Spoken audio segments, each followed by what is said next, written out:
Morning સ્વાગત છે exam today પર મિત્રો 7 ઓક્ટોબર 2025ના રિલેટિવ કરંટ અફેર્સની ડિસ્કશન આ વિડીયોમાં આપણે કરવાના છે. તો છેલ્લે સુધી વિડીયો સાથે બની રહેજો. કરંટ અફેર્સ ઇમ્પોર્ટન્ટ ટોપિક છે, દરેક એક્ઝામમાં પ્રશ્ન પૂછવામાં આવે છે. મિત્રો ટોપિક પર આવીએ. 7 ઓક્ટોબર 2025 ક્વેશ્ચન નંબર 1 છે, હાલમાં વિશ્વ શિક્ષક દિવસ ક્યારે મનાવવામાં આવ્યો? તો દર વર્ષે 5 ઓક્ટોબરના રોજ વિશ્વ શિક્ષક દિવસ મનાવવામાં આવે છે. હાલમાં ખલીફા બિન જાયદ સ્ટેડિયમ ખાતે એઆઈ ઇન માસ્ટર્સ 2025 મહિલા સિંગલ્સ ટ્રોફી કોણે જીતી છે? તો મિત્રો એ જીતી છે શ્રેયાંશી વાલી શેટ્ટી. શ્રેયાંશી વાલી શેટ્ટીએ ખલીફા બિન જાયદ સ્ટેડિયમ ખાતે એઆઈ ઇન માસ્ટર્સ 2025 મહિલા સિંગલ્સ ટ્રોફીનો ખિતાબ જીત્યો છે. હાલમાં રાજસ્થાનના પ્રથમ નવો બાયોડાયવર્સિટી પાર્કનું ઉદ્ઘાટન ક્યાં કરવામાં આવ્યું? તો એ કરવામાં આવ્યું છે અલવર ખાતે. અલવર ખાતે રાજસ્થાનના પ્રથમ નમો બાયોડાયવર્સિટી પાર્કનું ઉદ્ઘાટન કરવામાં આવ્યું છે. અલવર રાઇટ આન્સર થશે. 4 નંબર છે, ભારત સરકારે ગુજરાતમાં કેટલા નવા આઈએએસ કોચિંગ સેન્ટર ખોલવાની જાહેર કરી છે અથવા તો મંજૂરી આપી છે? તો મિત્રો 10 રાઇટ આન્સર છે. એમાં ગોવિંદ ગુરુ યુનિવર્સિટી ગોધરા, સરદાર પટેલ યુનિવર્સિટી વલ્લભ વિદ્યાનગર, વીર નર્મદ દક્ષિણ Gujarat university Surat, Kutch university Bhuj, Saurashtra university Rajkot, Junagadh university Junagadh, Bhavnagar university Bhavnagar, આટલી યુનિવર્સિટીઝમાં. અને સરકારી કોલેજોની વાત કરીએ આપણે તો Gujarat arts and science college Ahmedabad, MN college Visnagar અને સરકારી કોમર્સ કોલેજ ગાંધીનગર ખાતે આ આઈએએસ એટલે કે ઇન્ડિયન એડમિનિસ્ટ્રેશન સર્વિસ યુપીએસસીની કોચિંગ સેન્ટર ખોલવાની જાહેરાત કરાઈ છે. વિદ્યાર્થી મિત્રો, આવનારી તમામ પરીક્ષાઓ માટે એક્ઝામ ટુડેનું લેટેસ્ટ એક વર્ષનું કરંટ અફેર્સ, જેમાં તમને Olympic, Paralympic, COVID, IPL, GI tag, બદલાયા નામ, વર્તમાન પદાધિકારી, પુસ્તક લેખક, company CEO, brand ambassador, award GK, sport GK, G20 summit, T20 world cup, FIFA world cup, election GK, Ayodhya GK, budget, champions trophy, IPL, Padma awards, topic wise current અફેર્સની PDF, છેલ્લા એક વર્ષની લેટેસ્ટ મંથલી કરંટ અફેર્સની PDF, 10,000થી વધારે પ્રશ્નોનો સમાવેશ, India Gujarat international લેવલનું પૂરું કરંટ અફેર. તો પીડીએફ માટે માત્ર ₹200 9510411961 પર ગૂગલ પે, ફોનપે, પેટીએમ કંઈ પણ કરો, સ્ક્રીનશોટ મોકલી આપો. મિત્રો 2 મિનિટમાં પીડીએફ પણ જશે. તમામ પરીક્ષાઓમાં 100% કરંટ અફેર આપણું પૂછાયું છે. હાલમાં સપ્ટેમ્બર 2025 સુધીમાં ભારતનું જીએસટી કલેક્શન કેટલા લાખ કરોડ રૂપિયા સુધી પહોંચી ગયું છે? તો રાઇટ આન્સર છે એમાં 1.89. બરાબર. સપ્ટેમ્બર 2025 સુધીમાં ભારતનું જીએસટી કલેક્શન 1.89 લાખ કરોડ રૂપિયા સુધી પહોંચી ગયું. 1.89 લાખ કરોડ સપ્ટેમ્બર 2024 કરતાં 9.1% વધારે છે. માસિક વૃદ્ધિની વાત કરીએ તો ઓગસ્ટ 2025માં 1.86 લાખ કરોડ કરતાં 1.5% વધુ છે. તાજેતરમાં નવી દિલ્હીમાં યોજાયેલી વર્લ્ડ પેરા એથ્લેટિક્સ ચેમ્પિયનશિપ 2025માં ભારતે કેટલા મેડલ જીત્યા છે? તો મિત્રો 18 મેડલ જીત્યા. ભારતની કુલ મેડલ સંખ્યા 18 થઈ ગઈ છે, જેમાં 6 ગોલ્ડ, 7 સિલ્વર અને 5 બ્રોન્ઝ મેડલનો સમાવેશ થાય છે. ચેમ્પિયનશિપના ઇતિહાસમાં અત્યાર સુધીનું તેમનું શ્રેષ્ઠ પ્રદર્શન કર્યું છે. 7 નંબર છે, હાલમાં કોણે પોતાનો નવો લોગો લોન્ચ કર્યો? તો મિત્રો એ કર્યો છે યુપીએસસીએ, union public service commission, UPSC. બરાબર. જેવી રીતના આપણા ગુજરાતમાં જીપીએસસી હોય એવી રીતના યુપીએસસી હોય છે. યુપીએસસીની એક્ઝામ આપીને કલેક્ટર બનતા હોય છે, આઈપીએસ બનતા હોય છે. બરાબર. ફોરેસ્ટ સર્વિસમાં જતા હોય તો યુપીએસસીનો નવો લોગો તમે અહીંયા જોઈ શકો છો, સંઘ લોક સેવા આયોગ. હાલમાં ભારત અને કયા દેશની નૌકાદળ વચ્ચે દ્વિપક્ષીય કવાયત કોંકણ 2025 શરૂ થઈ છે? તો મિત્રો પ્રશ્ન છે, ભારત અને કયા દેશની નૌકાદળ વચ્ચે દ્વિપક્ષીય કવાયત કોંકણ 2025 શરૂ થઈ? બ્રિટન રાઇટ આન્સર થશે. બરાબર. ભારતીય નૌકાદળ અને યુકે રોયલ નેવી વચ્ચે દ્વિપક્ષીય કવાયત કોંકણ 2025 ભારતના પશ્ચિમ કિનારે શરૂ થઈ. આ કવાયત બંને દેશોની સુરક્ષિત, ખુલ્લા અને સમાવિષ્ટ સમુદ્ર પ્રત્યેની પ્રતિબદ્ધતાને પુનઃ પુષ્ટ કરે છે.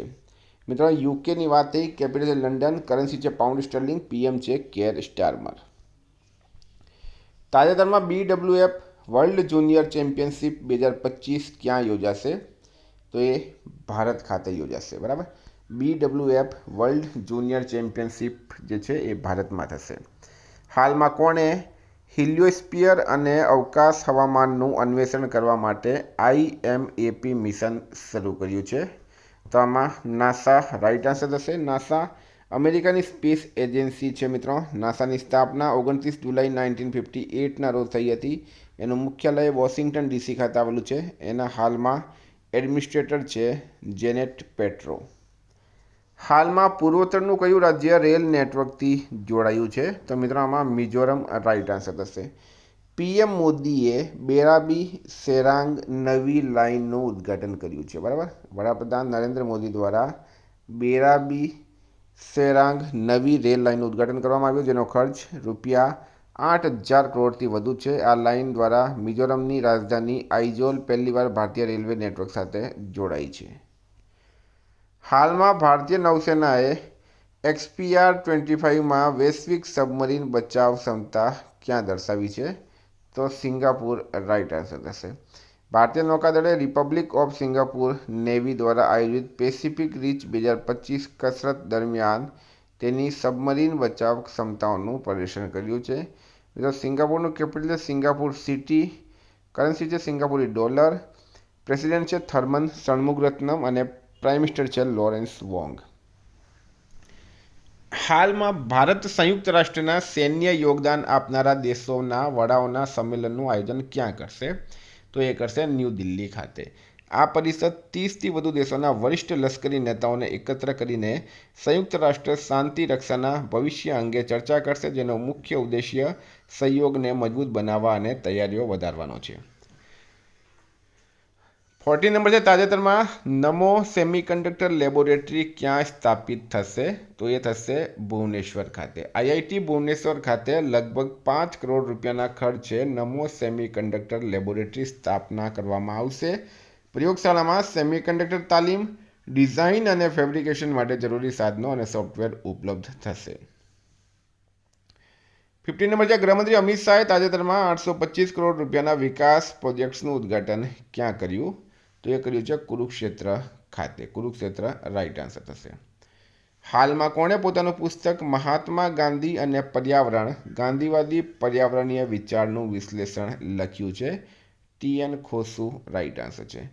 TN ખોસુએ તેમના પુસ્તક મહાત્મા ગાંધી અને પર્યાવરણ ગાંધીવાદી પર્યાવરણીય વિચારનું વિશ્લેષણ આ મહાત્મા ગાંધીના પર્યાવરણીય વિચારોનું સંકલન કર્યું છે.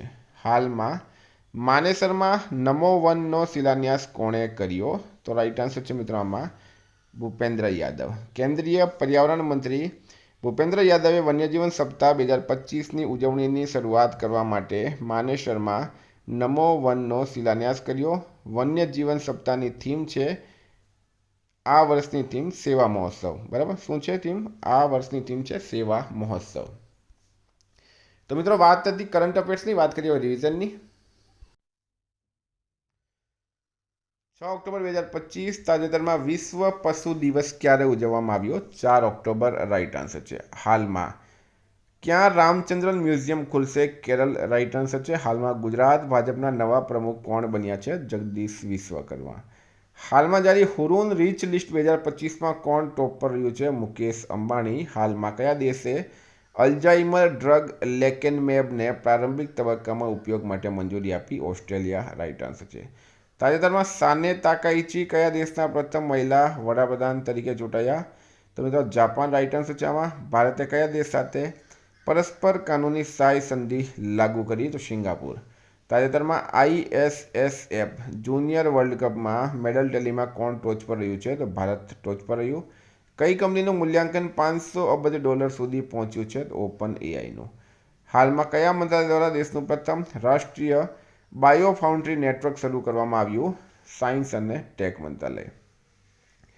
હાલમાં કયા દેશે ટાઇફૂન મેટમો માટે ઓરેન્જ એલર્ટ જારી કર્યું? તો ચીન રાઇટ આન્સર છે. હાલમાં ગૃહમંત્રી અમિત શાહે સાબર ડેરી પ્લાન્ટનું ઉદ્ઘાટન ક્યાં કર્યું? રોહતક ખાતે. આયાત અને નિકાસ વ્યવસાયો માટે બોન્ડ સિસ્ટમ કોણે શરૂ કર્યું? તો મહારાષ્ટ્ર રાઇટ આન્સર છે. હાલમાં જમીન વહીવટ અને આપત્તિ વ્યવસ્થાપન પર રાષ્ટ્રીય પરિષદ ક્યાં યોજાઈ હતી? તો ગાંધીનગર ખાતે. તાજેતરમાં કોનું સંસ્મરણ they will shoot you madam પ્રકાશિત થયું છે? તો હરીન્દ્ર વાવેજા રાઈટ આન્સર છે. તાજેતરમાં ગુજરાતમાં તમારી મૂડી તમારો અધિકાર અભિયાન કોણે શરૂ કર્યું? નિર્મલા સીતારમણે. મિત્રો ગઈકાલે પ્રશ્ન પૂછાયો, મીરાબાઈ ચાનુએ વર્લ્ડ વેઇટલિફ્ટિંગ ચેમ્પિયનશિપ 2025માં કયો મેડલ જીત્યો? સિલ્વર રાઈટ આન્સર હતું. આજનો પ્રશ્ન છે, ગુજરાતમાં આવેલ તુફાન શક્તિ ચક્રવાતનું નામ કયા દેશે આપ્યું? એનો જવાબ તમારે કમેન્ટ બોક્સમાં જણાવવાનું. વિદ્યાર્થી મિત્રો, વોટ્સએપ ટેલિગ્રામની લિંક ડિસ્ક્રિપ્શનમાં છે. પીડીએફ માટે 9510411961 પર કોન્ટેક્ટ કરો. Thank you. ફરી મળીશું. જય હિન્દ, જય ભારત.